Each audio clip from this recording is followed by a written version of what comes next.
নমস্কার, প্রান্তিক গাইডে সবাইকে শুভেচ্ছা অভিনন্দন। আজ আমি নিয়ে এসেছি কলকাতা বিশ্ববিদ্যালয় BA fifth semester history general বা এমডিসি সিসি সিক্সথ পেপারের লাস্ট মিনিট ফাইনাল সাজেশান। আমি যেগুলো দেবো শুধুমাত্র সেগুলোই পড়ে যাবে। সুপারস্টার মারব, যে সমস্ত টপিকসগুলো সুপারস্টার মারব সেগুলো আগে পড়বে, যেগুলো অল্প স্টার মারব তারপরে পড়বে, আর অন্যান্যগুলো একটু দেখে যাবে, রিডিং দিয়ে যাবে। কিন্তু স্টার মার্কসগুলো অবশ্যই মুখস্থ করবে। প্রান্তিক গাইডের suggestion best quality number 1, 100% common প্রান্তিক গাইডের সাজেশান। প্রান্তিক গাইডের সাজেশান ফলো করলে অন্য কোনো সাজেশান ফলো করার প্রয়োজন পড়বে না। ভালো রেজাল্ট করতে গেলে বা পাস করতে গেলে প্রান্তিক গাইড তোমাদের কাছে best choice and first choice. অবশ্যই চ্যানেলের সঙ্গে থাকবে, সাবস্ক্রাইব করবে। আর এই ভিডিওটা যেহেতু পরীক্ষা চলছে তাই সবার পক্ষে হয়তো দেখা সম্ভব নয়, তোমাদের গ্রুপগুলোতে একটু শেয়ার করে দিও, কারণ প্রান্তিক গাইডের সাজেশানে কোনো বিকল্প হবে না। যেগুলো দেবো শুধুমাত্র সেগুলোই করে যাবে, এর বাইরে আর অন্য কিচ্ছু করার দরকার নেই। হিস্ট্রি সিসি সিক্স পেপার তারাই পড়বে যাদের ফার্স্ট চয়েস হিস্ট্রি রয়েছে, তারা দুটো পেপার পড়বে, হিস্ট্রি সিসি 6 আর 7। আর যাদের সেকেন্ড চয়েস রয়েছে তারা শুধুমাত্র সিসি 6টা পড়বে। ক্লিয়ার? যাদের সেকেন্ড চয়েস তারা সিসি 6 পড়বে, যাদের ফার্স্ট চয়েস তারা সিসি 6 আর 7 পড়বে। এটা আমি আগের ভিডিওতেও বলেছি। তাহলে দিয়ে দিচ্ছি, যারা আগে সংগ্রহ করেছিলে তারা স্টার মার্কস মেরে নেবে, আর যারা নতুন তারা লিখে নেবে, নেওয়ার পরে সুপার স্টার মারবো, অল্প স্টার মারবো।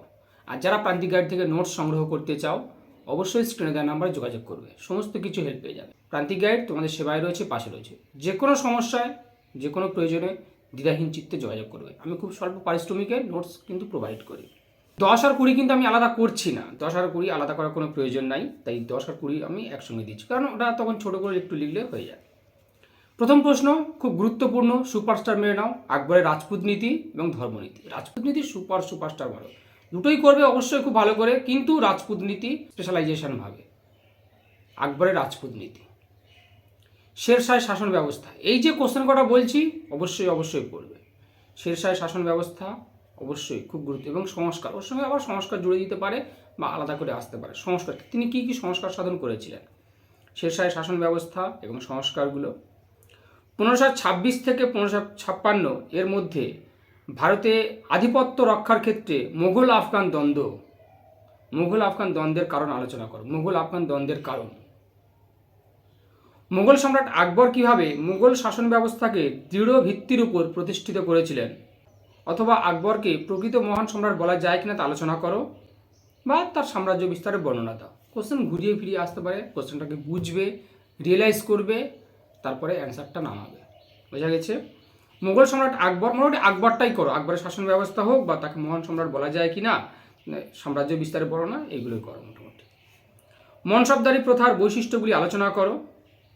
বাবরের ভারত আগমনের তাৎপর্য, প্রথম পানিপথের যুদ্ধ এবং খানুয়ার যুদ্ধের গুরুত্ব উল্লেখ করে বাবরের কৃতিত্ব আলোচনা করো। একই কোশ্চেন, মোটামুটি বাবরটা করবে। বাবরের ভারত আগমনের তাৎপর্য, অথবা প্রথম পানিপথের যুদ্ধ এবং খানুয়ার যুদ্ধের গুরুত্ব উল্লেখ করে বাবরের কৃতিত্ব আলোচনা করো, অথবা মুঘল সাম্রাজ্যের প্রকৃত স্থপয়িতা বা প্রতিষ্ঠাতা হিসাবে বাবরের অবদান বা কৃতিত্ব। রিপিট, মুঘল সাম্রাজ্যের প্রকৃত স্থপয়িতা বা প্রতিষ্ঠাতা হিসাবে বাবরের অবদান বা কৃতিত্ব আলোচনা করো। সুফিবাদ ভক্তিবাদ, এটা কিন্তু তোমরা পূর্বের সেমিস্টারে যে সুফিবাদ ভক্তিবাদ পড়েছো সেটা নয়, এটা মুঘল সাম্রাজ্যের যে সুফিবাদ এবং ভক্তিবাদ আন্দোলন সেটা। মুঘল সাম্রাজ্যের প্রতিষ্ঠাতা হিসাবে বাবরের কৃতিত্ব, এটা পূর্বে বলেছি। জায়গিরদারি সংকট কি, এর রাজনৈতিক তাৎপর্য। জায়গিরদারি সংকট, আকবরের এশিয়া নীতি। এবার এখান থেকে তাহলে সুপারস্টার মেরে নাও 10 আর 20 জন্য। আকবরের রাজপুত নীতি এবং ধর্মনীতি, স্পেশালাইজেশন বলেছি, আকবরের রাজপুত নীতি। শেরশাহ অবশ্যই সুপারস্টার মারো। শেরশাহ 1526 থেকে 56 মোগল আফগান দ্বন্দ্ব, সুপারস্টার মারো এই তিনটে। আর মনসবদারি প্রথা অবশ্যই খুব ভালো করে করবে, মনসবদারি প্রথা, এটা সুপারস্টার মারো। এটাও অনেক সময় 5-ও এসে যায়, মনে হচ্ছে মনসবদারিটা 10-এ দিতে পারে, এর মধ্যে 20-র মতো খুব বেশি নেই, যদি আসে লিখবে অসুবিধা নেই, কিন্তু আমি মনে করি এটা 10-এ আসতে পারে। সে 10 আসুক 20 আসুক জানার দরকার নেই, আসলেই হলো, 5-এ আসলেও কী যায় আসে। এবারে বাবর আর আকবর, এই কটা খুব ভালো করে নাও, বাবর আর আকবর।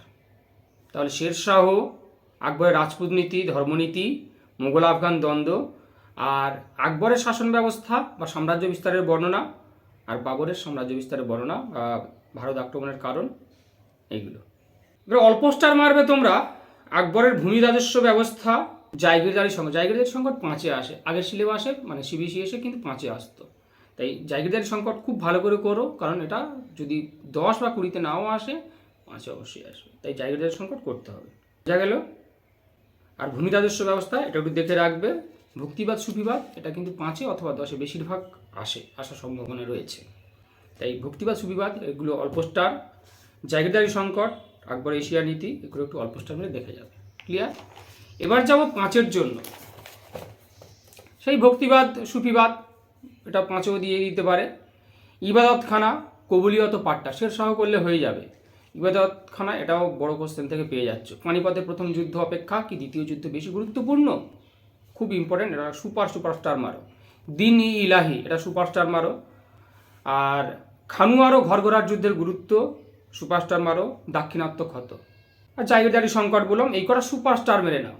ইবাদতখানা, কবুলিয়ত পাট্টা, প্রথম পানিপথের যুদ্ধ অপেক্ষা দ্বিতীয় পানিপথের যুদ্ধ কি বেশি গুরুত্বপূর্ণ, অথবা পানিপথের প্রথম যুদ্ধের গুরুত্ব এটার সঙ্গে জুড়ে নাও, কারণ আলাদা করে দিয়ে দিতে পারে, কেটে দিতে পারে।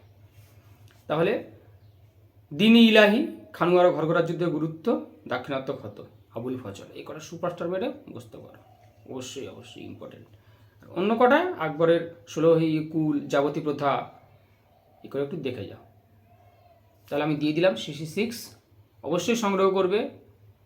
ভালো রেজাল্ট যদি করতে চাও বা পাস যদি করতে চাও অবশ্যই এই সাজেশনটা তোমরা ফলো করবে, অবশ্যই কমন পাবে, সাকসেস হবে।